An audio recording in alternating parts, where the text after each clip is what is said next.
안녕하세요, 청취자 여러분.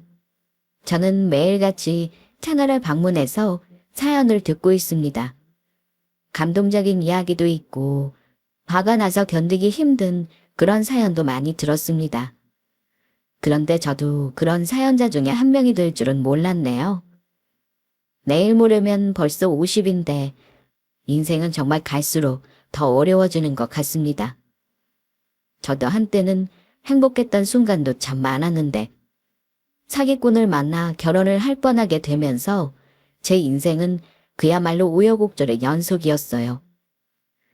그럼 지금부터 저의 힘들었던 인생 이야기를 해보겠습니다. 저는 문안동요 외동딸로 태어나 부모님의 사랑을 듬뿍 받으며 자랐습니다. 부모님께서는 나이가 좀 많으십니다. 두 분은 일찍 결혼하셨지만 제가 늦게 생겼다고 하셨어요. 그래서 처음에는 아이를 포기하고 두 분이 사실 생각을 하셨다고 했는데 마음을 비우고 난 후 1년 뒤 제가 생겨버린 거죠. 그러니 제가 얼마나 귀한 딸로 자랐겠어요. 제가 20살 성인이 되었을 때는 부모님으로부터 아주 큰 선물을 받은 적이 있었습니다. 그건 바로 건물입니다. 부모님이 나이도 있으시니 저에게 미리 증여를 해주신 건데 사실 처음에는 거절했습니다. 아빠, 선물이 너무 과한데요? 이거 자식한테 증여하면 세금도 많이 나올 텐데? 언젠가는 네가 관리를 해야 할 텐데 미리 주는 거야. 언제 주든 세금이야 내는 건 당연하고. 그래도 지금 겨우 20살인데요. 제가 어떻게 관리를 해요? 명의만 바뀐다고 생각하면 될 거다. 당분간은 원래 하던 대로 엄마랑 아빠가 관리할 거야. 건물을 선물로 받으니 제가 금수저쯤은 되는 걸로 생각하시는 분들 분명히 계실 텐데요. 그렇지 않습니다. 두 분이 유일하게 가진 재산이 건물인데 지방에 있고 서울에 있는 높은 건물처럼 그러지도 않습니다. 하지만 요즘 건물주 아무나 하나요? 정말 감사한 마음으로 제 명의로 바꿨고 저는 또래 친구들처럼 평범하게 대학 생활을 즐겼습니다. 대학교에 가면 캠퍼스 커플이라고 해서 CC가 정말 많잖아요. 저도 고등학생 때 대학생이 되면 꼭 한번 해보고 싶었는데 같은 과 친구와 사귀게 되면서 그 소원을 이뤘습니다. 그리고 저는 손으로 뭔가를 만드는 게 참 좋아서 도자공예를 전공으로 하게 되었는데 흙을 반죽해서 그릇 모양을 만들고 구워내면 세상에 하나뿐인 작품이 나오니 정말 뿌듯하고 재밌더라고요. 또 같은 과 남자친구가 생기니 저를 잘 챙겨줘서 매일 학교에 가는 것도 좋았습니다. 경진아, 너 과제는 다 끝내고 지금 놀고 있는 거야? 과제 내일까지 아니야? 준비는 다 해놨어. 이따가 몰래 돌리기만 하면 돼. 너 이렇게 마감 전에 부랴부랴 급하게 하니까 매번 성적이 아슬아슬하지. 빨리 따라와. 아니, 규서가 좀 이따가 해도 된다니까. 남자친구는 모든 계획대로 해야 하고 게으른 걸 못 보는 성격이었습니다. 그러다 보니 저의 부족한 부분을 채워주는 느낌이 들었고 저도 그런 점을 닮아가게 되었죠.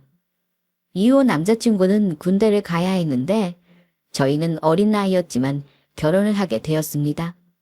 너무나 감사하게도 양가 부모님의 허락을 받아 대학 졸업과 동시에 부부가 되었죠. 유부녀가 된 저는 고무신도 해보았고 제대를 기다리며 도자공예 기능사 자격증도 땄습니다. 제대 후 남편과 저는 공방을 하나 차릴 계획을 세웠고 그와 동시에 2세 계획도 생각했습니다. 그런데 세상은 참 불공평하다는 생각이 들더군요. 결혼하면 누구나 예쁜 천사가 찾아올 거라고 생각했는데 저희 부부에게는 아니었습니다. 아무리 기다려도 찾아오지 않았죠. 경진아, 우리 아직 20대야.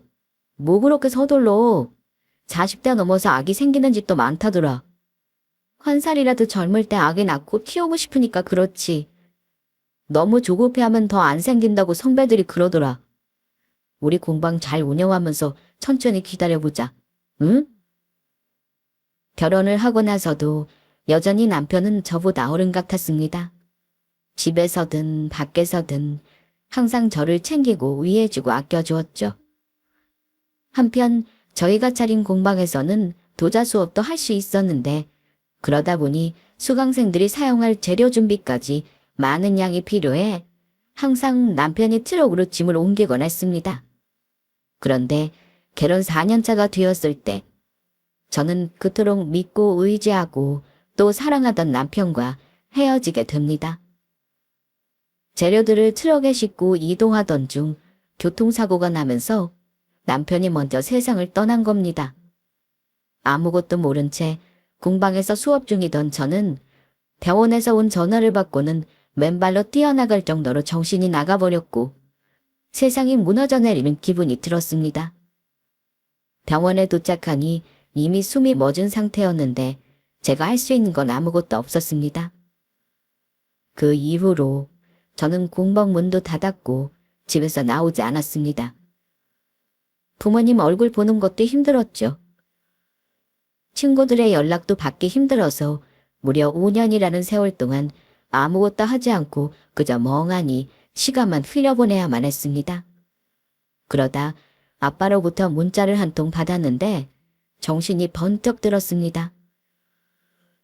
경진아, 네가 힘든 거 다 알지만 언제까지 이렇게 살 수 있어? 엄마랑 아빠는 이제 시골 가서 농사 지으며 살려고 한다. 너만 괜찮으면 같이 갈까 하는데 연락 주겠니? 아빠는 벌써 연세가 60이 훌쩍 넘으셨고 언제까지 남편만 그리워하며 이렇게 살 수는 없겠다고 생각이 들었습니다. 그래서 그 문자를 받고 난 뒤 부모님을 만나러 갔습니다. 경진아, 어서 와. 온다는 전화 받고 맛있는 밥 했다. 엄마 대문 밖에서부터 맛있는 냄새 나더라. 맛있겠다. 아빠 문자 봤니? 같이 가서 우리랑 살까? 그것도 좋은데 저 건물 있는 지방으로 가서 살려고요. 이참에 관리도 제대로 하고 싶고요. 지금 뭐라도 하지 않으면 안 될 것 같아요. 저는 친정에 가서 건물을 제대로 관리해보겠다고 말씀드렸고 종종 시골도 가겠다고 말씀드렸습니다. 그렇게 맛있는 저녁 한 끼를 먹고 난 뒤 집으로 돌아와 물건들을 정리했습니다. 부동산에 집도 내놓았고요. 그리고 집이 팔리기 전까지 시간이 좀 있어서 미리 지방에 가 건물도 둘러보고 살직도 알아봤습니다. 혼자 살 거라 작은 오피스텔로 계약을 하고는 마트는 어디 있는지 공원은 어디 있는지 여기저기 동네를 살펴보고 올라왔죠. 이후 집이 정리되고 저는 지방으로 내려가게 되었습니다. 낯선 동네에서 아는 사람 없이 살려고 보니 남편 생각이 더욱더 많이 나더군요. 그래서 저는 일부러 더 건물에 매일같이 가서 직접 청소도 하고 세입자분들과 인사도 나눴습니다. 저를 반기는 분도 있었고 또 부담스러워하는 분도 있었는데 그중 1층에서 옷가게를 아는 여자분과 친해지게 되었습니다. 처음 인사를 하려고 문을 열고 들어갔을 때부터 환하게 웃으며 반겨주었는데 나이는 저보다 어렸지만 생활력도 강하고 배울 점도 참 많은 사람이라는 게 느껴졌습니다. 그래서 시간이 날 때면 종종 들러 커피도 한잔하고 옷도 좀 사고 그러면서 시간을 보냈습니다. 저는 그 지역에서 아주 작게 도자 공방을 차렸는데 남편 없이 하려니 힘들더라고요. 그래도 열심히 사는 사람들을 보며 정신 차리려고 계속 노력했습니다. 저 오늘 예약했는데요. 혹시 예약 문자 확인 안 하셨어요? 오픈이 10시부터예요. 지금은 9시라서 좀 기다리셔야 하는데요. 네. 제가 시간을 헷갈렸네요. 앞에서 기다리죠, 뭐. 그럼 어수선하긴 하지만 들어오셔서 기다리세요. 커피도 한잔 하시고요. 그래도 될까요? 감사합니다. 근데 여기 원래 사시던 분이세요? 아니에요. 이사 온 지 4년 넘었어요. 제가 워낙에 밖에 다니는 걸 좋아하지도 않다 보니 동네에서 못 보셨을 거예요. 아, 어쩐지. 제가 이 동네 모르는 사람이 없거든요. 근데 도자 어려운가요? 아이들도 재미있게 하는 게 도자 수업이라 아마 어렵다고 느끼진 않으실 거예요. 클래스는 처음이세요? 네네. 근데 수강생 중에 남자는 없죠? 네, 아직까지는요. 손님이 처음이세요. 제가 공방을 차려 일주일에 3번 정도 수업을 했는데 어느 날부터 한 남성이 수업 예약을 하고는 찾아왔습니다. 몇 달 동안 수업이 있는 날은 다 참여할 정도로 열정이 대단했죠. 그러다 보니 저도 다른 수강생보다 더 관심이 생길 수밖에 없었습니다. 그러던 어느 날 평소와 같이 수업을 마치고 정리하고 나가려는데 공방 앞에 그 남자가 있었습니다. 손에는 큰 꽃다발을 들고 말이죠. 안녕하세요, 경진 씨. 아니, 민수 씨 아니세요? 이 시간에 여기서 뭐 하세요? 아까 수업 끝나고 안 가셨어요? 네, 경진 씨한테 할 말이 있어서요. 저한테요? 무슨... 저 경진 씨와 진지하게 만나보고 싶습니다. 저는 단번에 거절했습니다. 제가 누군가 만날 상황도 아니고 그 어떤 남자도 눈에 들어오지도 않았기 때문이죠. 아무리 관심이 가는 사람이라 하더라도 그저 수강생일 뿐 저에게 남자로 보이지 않았습니다. 그래서 부담이 되니 못 들은 걸로 하겠다고 했습니다. 아니, 경진 씨, 제 얘기를 좀 끝까지 들어봐 주세요. 그런 얘기 하실 거면, 아니 그런 생각으로 제 수업을 일부러 들으시는 거라면 이제는 오지 마세요. 부탁드립니다. 아니, 경진 씨, 사람이 사람 좋아서 이러는 건데. 그렇게 그 남자는 더 이상 제 수업에 들어오지 않았습니다. 저는 이후로 더 수업에 집중하기 위해 수업 요일을 더 늘려서 주 5일로 주말 빼고 계속 일하며 지냈습니다. 시간이 날 때면 건물로 가서 저와 친한 세입자와 함께 수다도 떨면서 말이죠. 언니 알싸야? 주말인데 좀 나가서 놀고 하지. 또 왔어 또? 미안이다. 진짜 나 갈 곳 없는 거 알면서? 근데 이 옷 이쁘다. 신상이야? 진짜 보는 눈은 기가 막히다니까. 네가 어제 들어왔는데 너무 이쁘죠? 한번 입어봐요. 팔아주면 더 좋고. 일단 맞는지만 확인하자. 내가 맞으면 산다. 저는 미연이라는 세입자와 친분을 쌓으며 둘도 없는 친구 사이처럼 언니 동생처럼 지내게 되었는데요. 그래서 저에게 고백했던 그 남자 얘기도 했습니다. 사실 남편을 그렇게 떠나보내고 아무도 만나지 않을 거라 생각했는데 세월이 흐를수록 그리고 나에게 관심을 보이는 사람이어서 그런지 생각이 종종 나더라고요. 언니, 나이 아직 한창인데 왜 그랬어요? 만나나 보지. 어떤 사람인 줄 알고. 내 말이 어떤 사람인 줄 알고 함부로 만나. 요즘 세상 무섭잖아. 그리고 먼저 간 남편한테 미안하기도 하고. 언니가 28살에 사별을 했으니까 벌써 10년이 다 되어가는데 이제 만나도 되지 않아요? 아직 마음의 준비가 안 됐어. 혹시라도 또 한 번 찾아와서 언니한테 그렇게 얘기하면 한번 만나봐요. 좋은 사람일 수도 있고. 사실 수업 시간 내내 보던 사람이 갑자기 저한테 관심이 있다고 하고 만나자고 하는데 생각이 아예 나지 않을 수가 없었습니다. 거기다 제가 거저로 한동안 보이지 않으니 수업에 정말 안 나오나 하는 생각도 들더군요. 하지만 인연이 아니라 생각하니 또 있게 되었습니다. 그렇게 2년이 또 지났고 저는 더욱 공방에 집중하며 동네에서 인기 좋은 클래스로 자리 잡아갔습니다. 그러다 보니 수업 준비로 주말에도 바쁘게 지냈죠. 그러던 어느 날 잠시 잊고 있던 그 남자가 또 나타났습니다. 안녕하세요, 경진 씨. 잘 지내셨어요? 어머, 민수 씨. 오랜만이에요.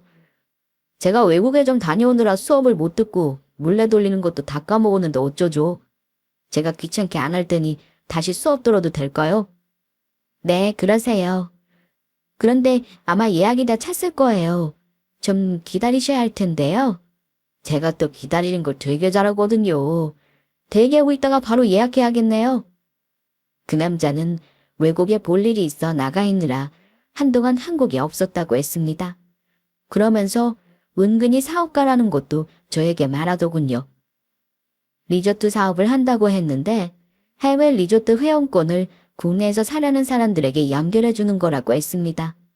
뭐 한마디로 부동산 업을 하는 건데 그게 국내가 아닌 외국이었던 거죠. 아무튼 전처럼 부담되지 않겠다고 하니 수업을 듣지 말라고 하는 것도 아닌 듯해서 원하는 대로 하라고 하고는 저는 평소와 같이 지냈습니다. 그런데 수업이 끝나고 나면 꼭 제 책상 위에 편지와 장미꽃 한 송이가 남겨져 있었습니다. 바로 그 남자였죠. 편지 내용은 정말 절절했습니다.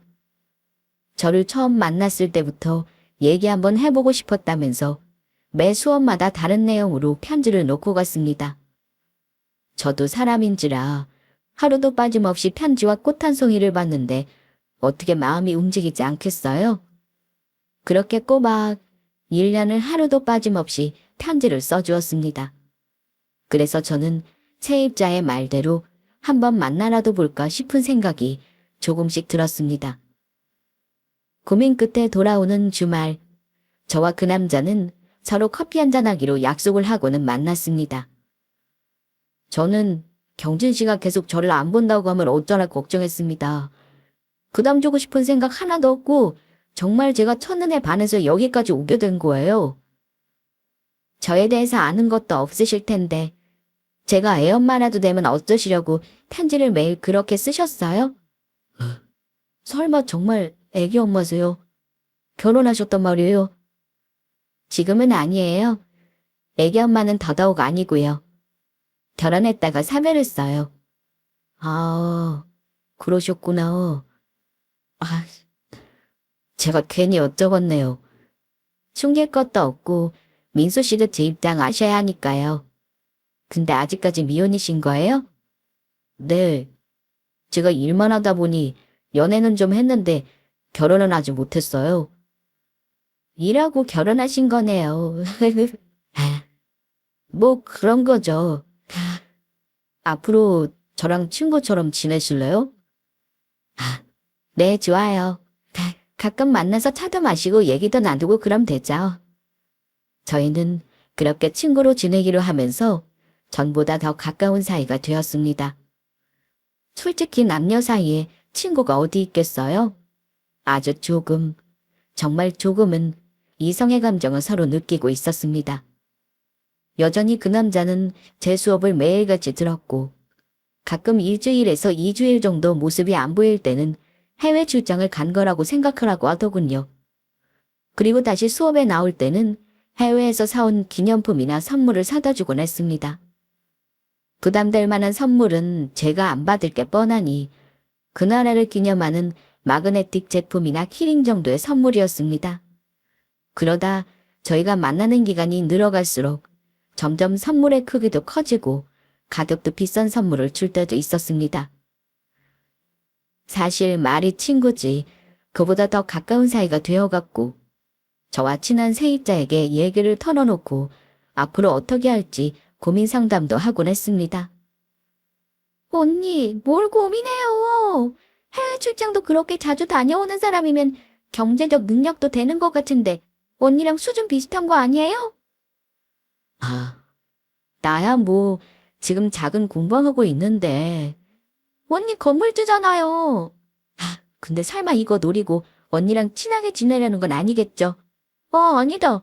너가 괜히 입방 좀 떨었다. 언니 못 들은 걸로 해요. 그리고 나중에 어떤 분인지 한번 보여줘요. 너무 궁금하단 말이에요. 그래, 알았어. 근데 요즘 장사는 잘 돼? 경기가 너무 안 좋다 보니까 요즘 전보다 매출은 좀 안 나와요. 이번 달은 좀 잘 돼야 하는데.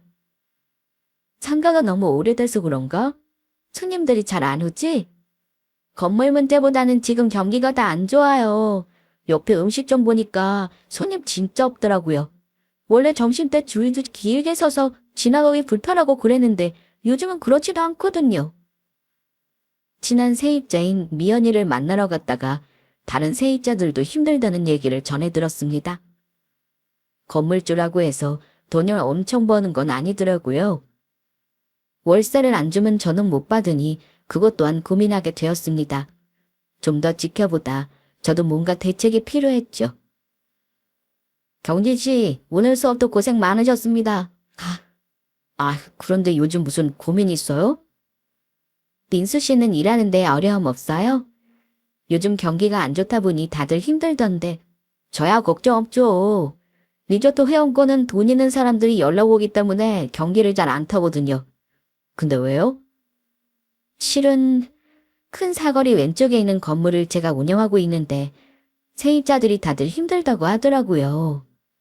아니, 거기가 경진씨 건물이었어요? 몰랐어요.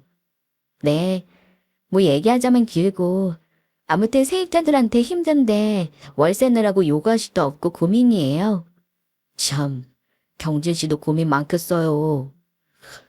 제가 도움을 드리고 싶은데 거절하실 것 같으니 정말 도저히 답이 안 나온다 싶을 때 꼭 얘기해줘요. 한 번은 도움되고 싶으니까요. 이 남자는 갈수록 정말 괜찮다는 생각이 들었습니다. 물질적으로 저에게 환심을 사려고 하지도 않았죠. 물론 그동안 받은 선물 중 명품이 있긴 했는데 딱 하나였고 그 선물을 받고 저도 백화점에 가서 바로 선물 하나를 해주었습니다. 제가 능력이 안 되는 것도 아니고 받기만 하기엔 마음이 불편했거든요. 아무튼 힘든 시기를 지나고 나니 주변에 좋은 사람들이 하나둘씩 생기는 기분이어서 제가 잘 살고 있다는 생각이 들었습니다. 그리고 한 달 뒤 월세를 내기 힘든 세입자들이 생기자 매출이 잘 나오지 않는 곳은 몇 달간은 월세를 안 받겠다고 했습니다. 그 중에 옷가게를 아는 미연이도 해당이 되었죠. 여보세요? 언니 고마워요. 그리고 미안하고. 미안하면 얼른 장사 잘 돼서 월세 밀리지 말고 내. 알았지? 당연하죠, 언니. 못 낼 월세까지 다 낼 거니까 걱정 말아요. 그렇게 세입자들의 걱정을 좀 덜어주고 나니 저도 마음이 편해졌습니다. 그리고는 민수 씨와 더 자주 만나면서 이제는 제법 진지한 사이로 발전을 하게 되었습니다. 저도 사별한 지 10년이 훌쩍 넘어가니 조금씩 마음의 여유가 생기더군요. 어느 날 그 남자는 저에게 주소를 문자로 보내며 일 끝나면 꼭 와달라고 했습니다. 무슨 일인지 전화를 해도 받지 않길래 수업 끝나고 바로 가보니 글쎄 이벤트를 준비해뒀더군요. 사실 오글거려서 별로 좋아하지 않았는데 촛불에 케이크에 그리고 현수막에 제 이름과 그 남자의 이름을 보니 그 사람의 진심이 느껴졌습니다.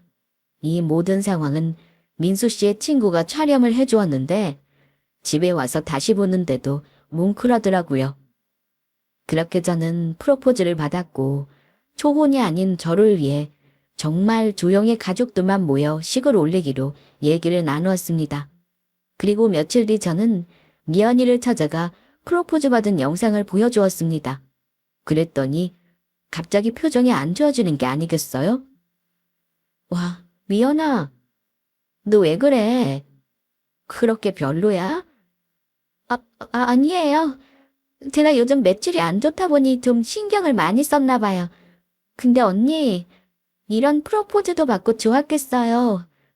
축하해요, 언니. 월세 신경 쓰지 말라니까. 그리고 이따가 이 사람 이 근처로 온다고 했는데 인사할래. 내가 가끔 자기 얘기했거든. 친하게 지내는 동생이라고. 물론이죠, 언니. 실제로 저도 한번 보고 싶었는데 잘 됐다. 헤헤. 저는 그렇게 얘기를 마치고는 다른 수업을 하기 위해 공방으로 갔고 수업이 끝난 후 민수 씨를 만나기 위해 건물로 다시 향했습니다. 그리고 미연이네 가게로 들어가서 인사를 나누게 했는데 아까보다 훨씬 더 표정이 좋지 않아 중간에서 제가 더 난감하더군요. 사실 아무리 별로라고 해도 사람을 앞에 대고 저런 표정을 지으니 제 기분이 좀 좋지 않았습니다. 그래서 집에 돌아온 뒤 미연이에게 문자를 보냈죠. 뭐 때문에 그랬는지 궁금해서요. 그랬더니 바로 전화가 왔습니다. 언니, 잘 들어요? 응? 갑자기 무슨 말이야? 그 남자 사기꾼이에요. 뭐? 사기꾼. 언니가 프로포즈 영상 보여줬을 때 얼굴이 정확해 보이지 않아서 긴가민가 했는데 아까 실물로 보고 나니 확실하더라고요. 사기꾼 맞아요. 저는 너무 황당하고 기가 막혔습니다. 아무 설명도 안 하고 사기꾼이라며 당장 헤어지라고만 했거든요. 그러더니 이런 얘기를 뒤이어 했습니다. 언니가 월세도 안 받는다고 하고 내가 해줄 수 있는 게 아무것도 없었는데 이거라도 도움되고 싶어요. 진짜 헤어져야 해요.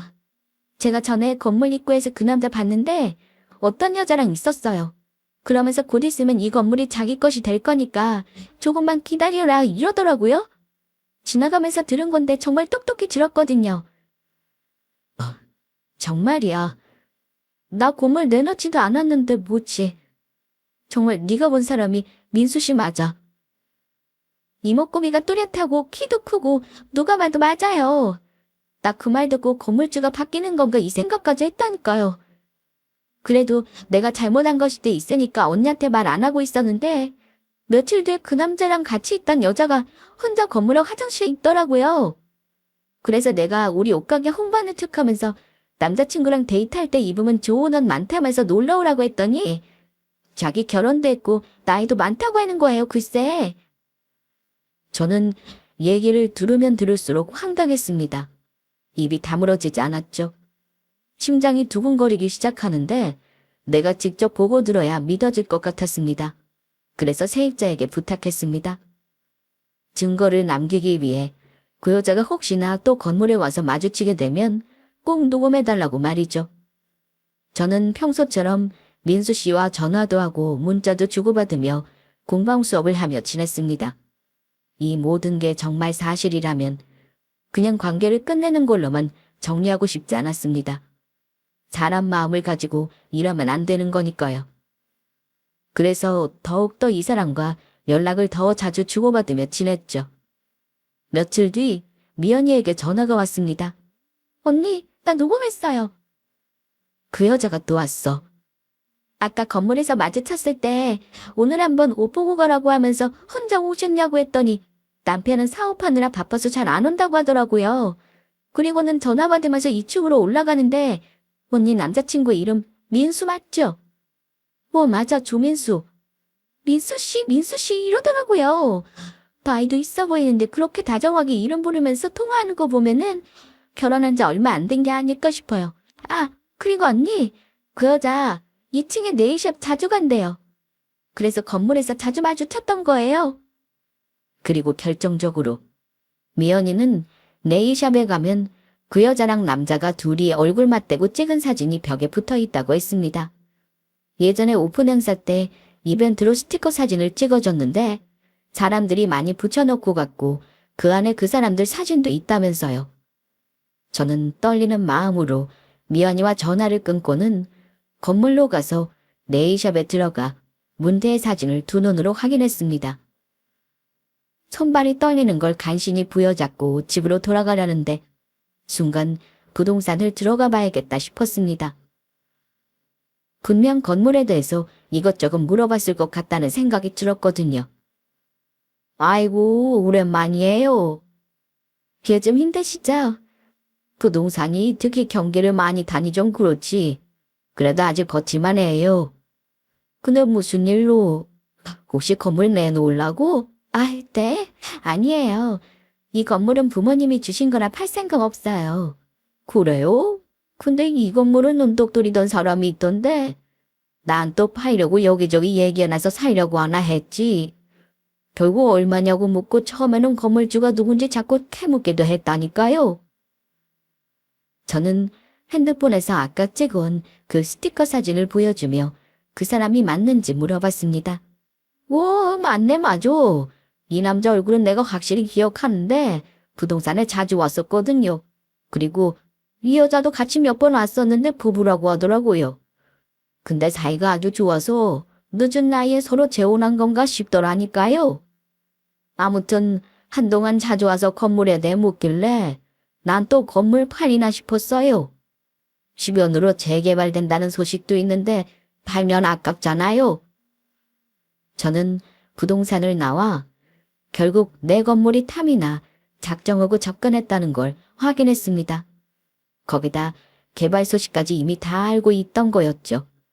그러니 저에게 잘 보이기 위해 편지도 쓰는 정성을 보일 수 있었던 겁니다. 그 긴 기간 동안 말이에요. 저는 정신을 바짝 차려야 했습니다. 허송세월하며 아까운 시간을 보낼 수는 없었으니까요. 그래서 저는 공방문을 닫고 당장 변호사부터 찾아가 어떻게 이 일을 해결하면 좋을지 상담했습니다. 그랬더니 제일 중요한 건 증거라고 했습니다. 명확한 증거가 있어야 한다고요. 저는 아무렇지 않은 척 그 남자와 계속 연락을 하며 지냈는데 공방문을 닫으니 걱정된다며 만나자고 하더군요. 경진 씨 무슨 일인데 공방 드시고 그래요? 말해봐요. 내가 저번에도 말했잖아요. 힘든 거 있으면 경제적으로도 도움 주고 싶다고. 아니에요. 제 일이라 제가 알아서 할게요. 너무 신경 쓰지 말아요. 말이라도 해봐요. 네? 경기가 어렵다고 해서 세입자들이 월세를 안 내요. 몇 달째 못 받고 있어요. 대체 얼마나 밀렸길래요? 내가 현금 융통 좀 할 수 있는데. 돈 거래는 좀 그래서요. 제가 알아서 할게요. 정 안 되면은 그냥 건물 처분하죠 뭐. 그런데 이 남자는 건물을 다른 사람에게 팔려고 하자 정말 싫어했습니다. 사실 자기 것도 아닌데 마치 자기 건물인 듯 말하기 시작했죠. 그 건물 가치가 얼만데 그걸 처분한다고 해요? 절대 안 돼요. 네. 아니 그거야. 제가 필요하면 팔 수도 있는 거죠. 아이 그러니까 급하게 처분하고 그러지 말고 다른 방법도 있다 이거예요. 안통 파는 건 안 되니까 미래 월세가 얼마인지나 말해봐요. 저는 사실 월세를 당분간 받지 않아도 크게 문제되지 않았습니다. 공방으로 꾸준한 수입도 있었고 가진 현금도 좀 있었거든요. 하지만 이 남자 앞에서 당장 큰일 날 것처럼 행동하니 바로 다음날 현금을 준비해서 저에게 줬습니다. 계좌로 보내줘도 되는 건데 명품백 안에 5만 원권 다발을 가득 채워 선물처럼 저에게 주더군요. 평소 같았으면 부담되는 수준이라 안 받고 거절했겠지만 저는 마지못해 받는 것처럼 했습니다. 그리고 나서 며칠 뒤 그 남자는 밥을 먹자며 만나자고 했고 나가서 같이 식사를 하는데 건물 관리를 자기가 하면 어떻겠냐고 하더군요. 경진 씨가 건물 관리하라 공방 운영하랴 힘들어 보이는데 혹시 괜찮으면 제가 관리하는 게 어때요? 어차피 결혼하면은 우리 같이 운영하게 될 텐데 미리 한다고 생각하면 어떨지. 아, 건물이 엄청 큰 것도 아니라 관리할 것도 없는걸요? 근데 왜 갑자기 다시 월세도 세입자가 안 주면 당연히 달라고 해서 받아야지 매번 사정 봐주면 안 좋다고요. 그렇게 해서 계속 돈 안 주면 어쩌려고요. 그럼 나중에 건물 싸게 넘겨가고 문제 커져요. 그러니까 경험 좀 있는 나 같은 사람한테 맡기면 어떠냐 이거죠. 그 사람의 본색이 드러나기 시작했습니다. 정말이지 제 건물이 너무나도 탐이 났나 봅니다. 저는 불쾌한 표정을 지으며 못 들은 걸로 하겠다고 했는데 제 표정을 보더니 갑자기 화를 내는 게 아니겠어요? 그렇게 물렁하게 하니까 지금 돈 없이 빌빌거리는 거 아닙니까? 빌빌거려요. 무슨 말이 그래요? 똑바로 행동했으면 세입자가 월세 안 주고 그래요? 힘들던 말던 줄 돈은 주는 게 맞는 거죠. 제가 그 건물 주인이었으면 이런 일 안 생겨요. 참나. 그러면서 자리를 막차고 나가더니 담배를 피우면서 식당 앞에 서 있었습니다. 저는 기가 막혔지만 말을 아꼈습니다. 어떻게든 이 인간이 도망치지 못하게 붙잡고 싶었으니까요. 그리고 화난 척 집으로 먼저 가겠다고 했는데 그 남자는 그러라면서 차를 타고 가버리더군요. 그날 이후 고민할 것도 없었습니다. 저는 진작에 그 남자에 대한 감정이 사라진 지 오래였고 도망가지 못하도록 경찰에 넘기는 것에만 신경 썼습니다. 그러다 한동안 연락이 없자 제가 먼저 전화를 걸어 그 남자를 불러냈습니다. 아마 그 사기꾼은 제가 자기한테 푹 빠져 있는 것으로 착각하고 있는 듯 했고, 그러다 보니 전과는 다르게 저에게 행동이나 말도 막 하는 것 같았습니다. 만나자마자 저는 결혼 얘기는 없던 걸로 하자고 통보를 했습니다. 그러자 그 사기꾼은 길 한복판에서 길길이 날뛰기 시작하는데, 처음에는 왜 그러냐고 달래듯 말하다가 제가 냉정하게 대하니 막말도 하더군요. 아니 갑자기 왜 그래요? 저번에 내가 먼저 집에 가서 그래요? 아니에요. 충분히 생각하고 얘기하는 거예요. 아니 결혼이 장난도 아니고 이런 식으로 안 한다고 하면 끝이에요. 어이가 없네. 뭐라고요? 어이가 없다고요? 아니 그렇잖아요. 제가 그동안 공들이가 아니 그게 아니라 경진 씨한테 얼마나 제 진심을 보이려고 노력했는데요. 그거 몰라요. 알죠. 그래서 충분히 고민하고 결정한 거라고 했잖아요. 야, 너 그럼 내가 준 거 다 돌려내. 너 혹시 꽃뱀이냐? 꽃뱀? 말이 너무 심한 거 아니에요. 그게 아니면 그렇게 거절하던 선물도 얼마 전에 아무렇지 않게 다 받고 어떻게 바로 결혼 취소를 말할 수 있냐고. 난 이해할 수 없는 행동이야. 결혼하고 싶지 않으니까 취소하죠. 그리고 왜 반말이야? 아니 그게 아니라 네가 갑자기 끝내자고 하니 내가 열받아서 잠깐 이성을 잃은 거잖아. 우리 이러지 말고 어디 조용한 데 가서 얘기 좀 할래요? 네? 결혼 취소라뇨. 말도 안 되는 소리 좀 하지 말고요. 아니 싫어. 나한테 이미 정 떨어졌어. 나 집에 갈 거야. 저는 이 사람이 계속 화내기를 바랬습니다. 그 핑계로 경찰에 신고하려고요. 그런데 제 계획대로 이 사기꾼은 열받아서 어쩔 줄 몰라 했습니다. 야, 진짜 끝날 거면 내가 줬던 선물 알지? 키링이고 뭐고 간에 다 가지고 와. 그리고 얼마 전에 준 거 그거 1,000만 원 넘는 가방이야. 그 안에 든 돈도 그대로 가져와라. 돈은 다 써서 없는데 어떡하지? 뭐라고? 이게 진짜. 아우. 사기꾼은 저를 때리고 싶었는지 손을 머리끝까지 올리더니 내려치려고 했습니다. 그때 제가 소리를 질렀더니 지나가던 사람 중 한 명이 경찰에 신고를 했나 봅니다. 얼마 뒤 경찰차가 소리를 내며 왔거든요. 거기 뭐 하시는 겁니까? 멈추세요 당장. 저 이 사람이 저 때리려고 했어요. 무서워요. 어떻게 좀 해주세요. 지금 길거리에서 무슨 행동입니까 이게? 그게 아니라 그냥 가져도 됩니다. 저희 곧 결혼할 사이인데 그냥 다 둔 거예요. 가세요. 아무것도 아니라고요. 경진 씨 말 좀 해봐요. 우리 결혼 약속한 사이잖아요. 일단 신고가 들어온 이상 경찰서에 같이 가야 하니까 일단 두 분 같이 가시죠. 아니 저는 잘못한 게 없다니까요. 아이 진짜. 이 사기꾼은 계속해서 경찰 손을 뿌리쳤고 어떻게든 경찰서에 가지 않으려고 애쓰다 갑자기 뛰어가더니 골목으로 사라졌습니다. 저는 그 상황이 너무 기가 막혔습니다.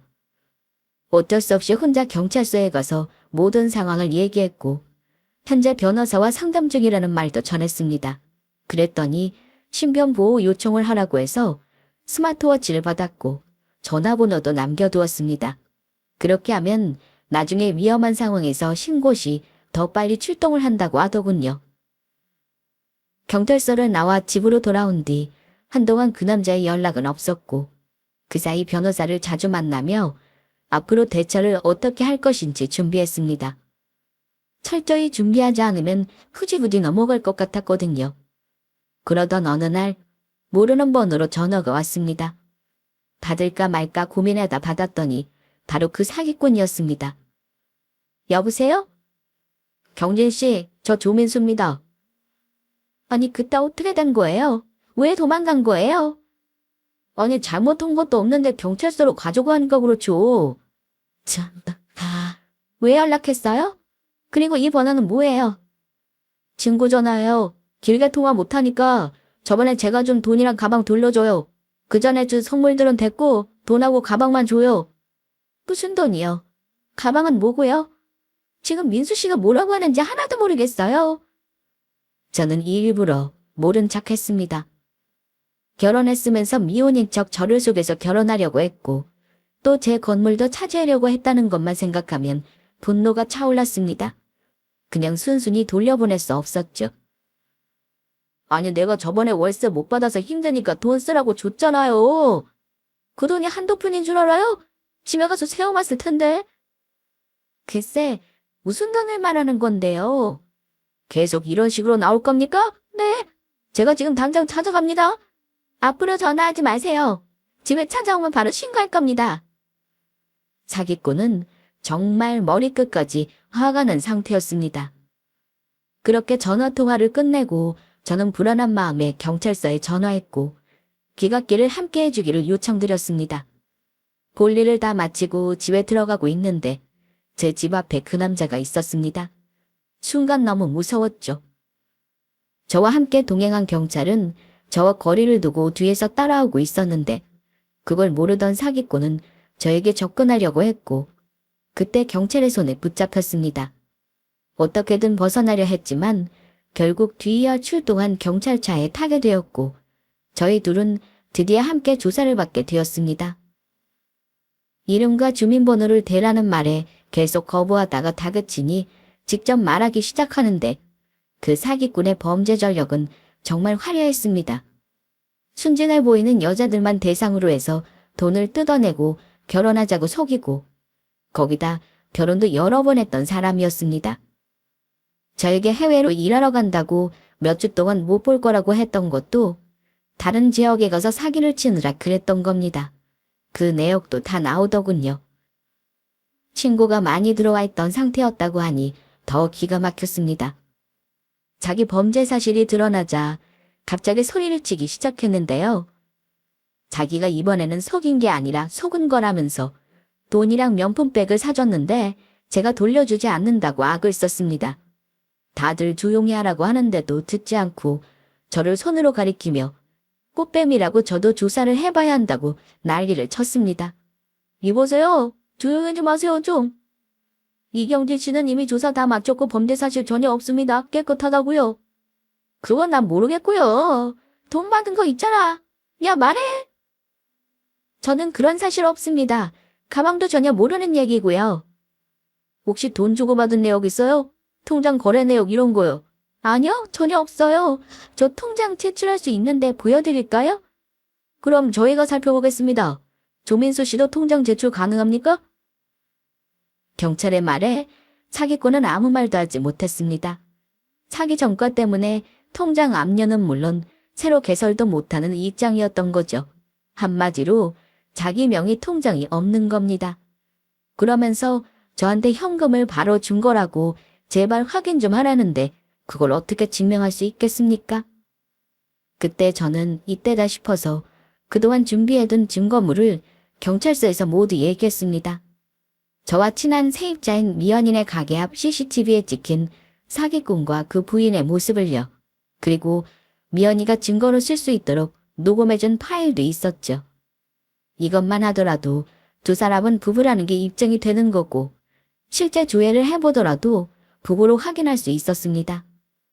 저는 처음에는 이 인간을 혼인빙자 사기죄로 처벌받게 하고 싶었습니다. 하지만 그 법은 폐지가 되었다고 하더라고요. 그럼 어떻게 해야 이 인간 같지도 않은 사기꾼을 처벌받게 할 수 있을까 고민했는데 사기죄는 가능하다고 했습니다. 유부남이면서 미혼인 척 저에게 결혼 약속을 했고 처음부터 건물 때문에 의도적인 접근을 한 거라 저는 정신적 피해를 호소하며 반드시 처벌을 희망한다고 주장했습니다. 거기다 그동안의 카톡 내용과 결혼 프로포즈 영상도 증거로 제출했습니다. 혹시나 부족한 듯 싶어 부동산 사장님의 증언도 함께 덧붙였답니다. 그렇게 그 사기꾼은 재판을 받게 되었는데 시간이 좀 걸리더군요. 그 사이 저는 제 낡은 건물을 안전한지 진단을 먼저 받고 이상 없음을 확인한 뒤 증축 공사를 진행했습니다. 외관도 싹 바꾸고 새로운 건물로 재탄생했죠. 건물이 달라지니 세입자분들이 정말 좋아해 주셨습니다. 그리고 전보다 이미지가 훨씬 좋아진 제 건물에는 유명 브랜드 커피 전문점이 입점하게 되었습니다. 돈을 싸들고 가도 아무 옷이나 입점하지 않는다고 하는 그 브랜드 맞습니다. 그리고 시간이 흘러 재판 결과가 나왔습니다. 그 사기꾼은 저를 속였기 때문에 기망죄가 인정되어 사기죄로 형사처벌이 되었는데 여기에 재산상 이익을 취한 것도 인정이 되었더군요. 처음 이 남자에게 명품 선물을 받았을 때 제가 미안한 마음에 같이 백화점에 갔다고 말씀드렸잖아요. 그때 같이 매장한 CCTV에 찍힌 저희 두 사람의 모습과 구입 내역, 주차 영수증 등을 확인하여 인정이 된 것입니다.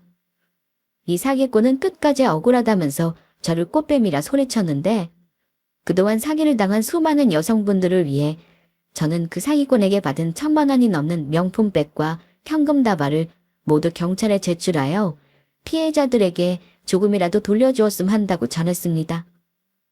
이렇게 저는 그 어떤 금전적 손실 없이 그 사기꾼을 처벌할 수 있었는데요. 한편으로는 그런 놈한테 속은 제 자신이 한심하기도 합니다. 그래서 전과 다르게 살기 위해 정신 똑바로 차리고 제 일에 더 집중하며 살고 있습니다.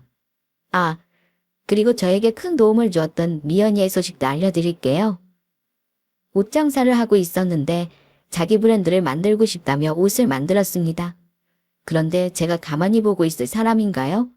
서울에 있는 우리 회사에 재직 중인 친구를 통해서 브랜드 론칭을 할 수 있도록 연결해 주었습니다. 사실 저는 말 그대로 연결만 해 주었을 뿐 실력이 되지 않으면 성사가 어려운 일이었어요. 그런데 이 친구가 실력이 좋다 보니 론칭도 성공적으로 하게 된 거죠. 이후 저는 그 동네에서 벗어나 다시 서울로 돌아왔습니다. 건물이야 제가 매일 드나들 필요도 없이 제가 좋아하고 잘할 수 있는 도자 공방을 다시 새롭게 차려서 오픈하고 싶었거든요. 서울에 이전보다 크게 공방을 차려 성인반과 아이반으로 나눠서 선생님들도 더 뽑아 체계적으로 운영하게 되었습니다.